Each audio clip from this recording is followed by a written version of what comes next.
Good morning everyone. আপোনালোকক সকলোকে মোৰ ইউটিউব চেনেললৈ স্বাগতম জনাইছোঁ। আজি আমি আঠখেলীয়া নামঘৰ গৈছিলোঁ। এই আঠখেলীয়া নামঘৰ গোলাঘাট জিলাত অৱস্থিত। এয়া মোৰ মা আৰু এয়া ভণ্টি।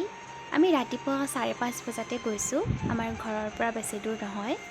আৰু তাতে আমি ধূপ চাকি জ্বলালোঁ।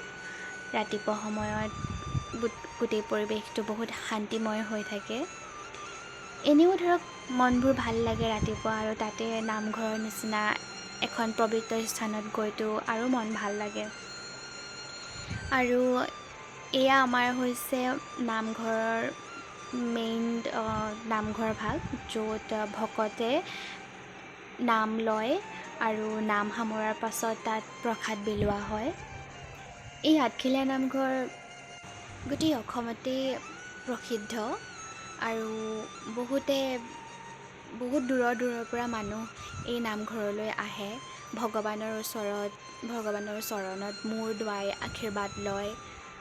আৰু এই নামঘৰৰ পৰিৱেশটো বহুত সুন্দৰ। তাত এটা বহুত ডাঙৰ পুখুৰী আছে, তাত কাছ আছে। আৰু আজি দেখিলোঁ যে গৈ পিনি তাত বহুত শহাপহুও আছে। আৰু এই পুখুৰীটোৰ ভিতৰতে ভগৱান কৃষ্ণৰ কালীয় নাট দমনৰ প্ৰতিমূৰ্তি তাত বনাই থোৱা আছে। আৰু তাতেই অকণমানি ধুনীয়া বগা মেকুৰী এজনী দেখা পালোঁ।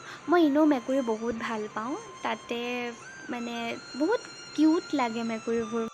আৰু এইফালে প্ৰসাদ দিয়া ঘৰ আছে। নাম সমাৰাৰ পাছত ৰাতিপুৱা প্ৰসাদৰ বিতৰণ ইয়াতে কৰা হয়। আৰু মোৰ মা এইফালে প্ৰসাদ ল'বৰ কাৰণে গৈছে। আজিলৈ ইমানেই। ভিডিঅ'টো চোৱাৰ বাবে ধন্যবাদ।